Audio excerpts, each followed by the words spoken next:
Yeah, glow. And little runners, I'm moving real cold. Yeah, glow. Colors be popping, shoes match my outfit, oh. Yeah, glow. Walking on clouds in every step, yo. Hello. With every mile, your spirits really glow. Go, go. You all got hyped up for Aloe shoes during your all hands meeting. I loved hearing those shoe jingles that you all came up with. And we learned that with the Triple Runner launch, 94% of shoppers seek out personal advice, personal testimony, or firsthand experience before making a purchase. And that is exactly where you all come in when it comes to introducing shoes to our guests. When I hear an employee who is selling a shoe to a guest, I'll chime into the conversation, not as an employee, just as another guest, and share my personal testimony, encouraging the sale. The last time I did this was at our Kenwood store in Cincinnati, and I was so blown away by how well the associate was doing selling shoes. The guest left with multiple pairs. I had nothing to add into that interaction. He crushed it and closed the sale from beginning to end. And I thought, who better to share some shoe selling tips than that associate himself? Okay, well, I'm going to introduce myself. I am Cody. I'm a third year business management student at UC. So you've been at Aloe for about 6 months now. What are Yeah. some of your favorite products that we have? First of all, the shoes. I love the shoes. They were way different than I expected. When we wardrobe our first pair of shoes, I put them on when I was trying on my stuff in the fitting room, and I was like, these shoes are amazing. Like, I love them so much. I always tell people also that they're my favorite thing. That's a good way to introduce them. But I also love the co-op pants. I would say that if you're going for an everyday outfit, double take hoodie, co-op pant, and a runner. Can't go wrong. Looks Yeah. good, feels good. How do you find the most success in like approaching guests on the floor in a way that sounds natural and doesn't sound like pushy? If I'm up in greeter, I welcome them, I introduce the color, and then I also tell them that we restocked our sizes with our shoes. I ask then like if they've ever tried the shoes, if they're like eyeing in that direction. I always like to point like, and we just restocked all of our shoes, so at least they look at them. If they make their way over there, I ask if have you ever tried the shoe? Like, just honest, have you ever tried them before? And if they say no, I tell them that it's one of our best seller. It's probably my favorite thing that we sell because it truly is.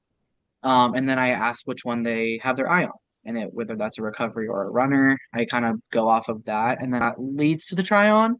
I was mostly getting my shoe sales up at the front, just because I like being at the front. It's a really easy way for me to like make that connection with the customer. If I'm back in the fitting rooms, if I'm placing in the fitting rooms, just building that outfit, and throwing in whatever kind of shoe vibe they give me. Like if they're wearing a pair of brand new white tennis shoes, I'm not gonna put a runner in there. Yeah. Or if they're having more street style wear, I love to elevate a trouser with a recovery shoe. Introducing them while I put them back in the fitting rooms, like if someone's back there and I'm like, oh, I have you all set up in here.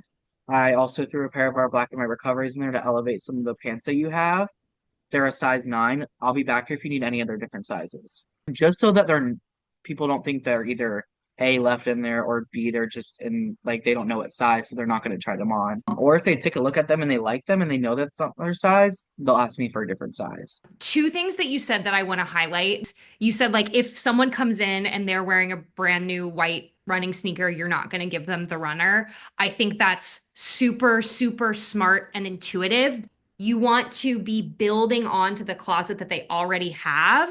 And then I think the call out of like building the outfit and being like, I've got you all set up in here and I've added the shoe. It elevates the look and it also like creates that fitting room experience.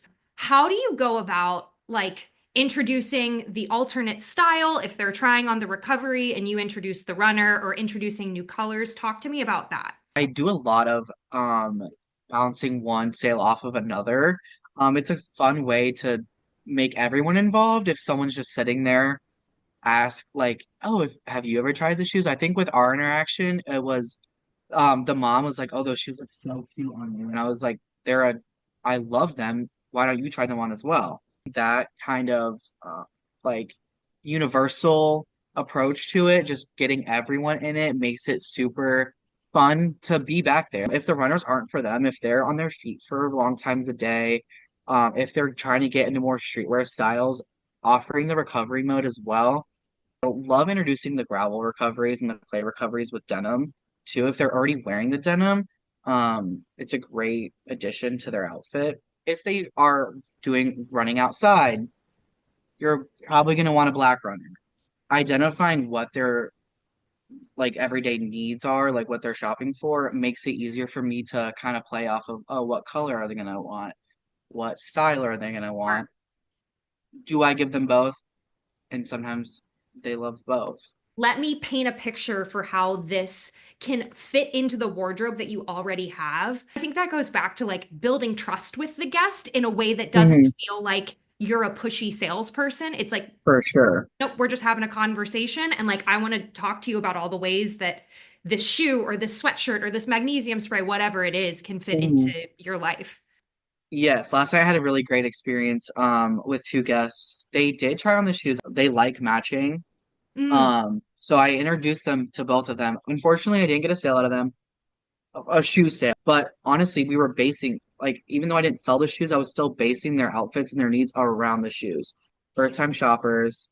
And he was like, well, honestly, like, I have some other shoes I haven't even opened yet, but I'm going to keep these in the back of my mind. And I was like, perfect. Keep a lookout. We are launching new colors soon.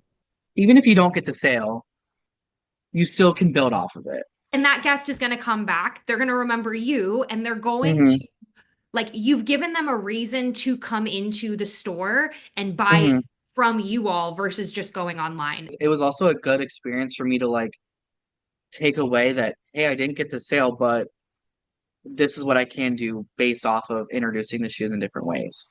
That was like a really good thing that I can tell my fellow associates, like, hey, even if you miss in some way, you're also gaining in another way.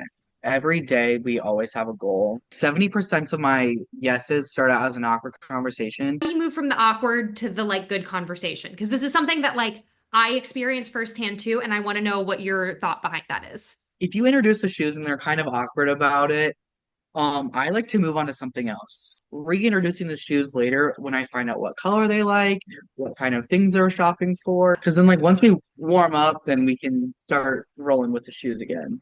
I so appreciate your authenticity and like, I am so glad that I got to see you live and in action. And I'm glad that we could have a little conversation and hear from your expertise. Yes, absolutely. Thank you for taking the time to meet with me today.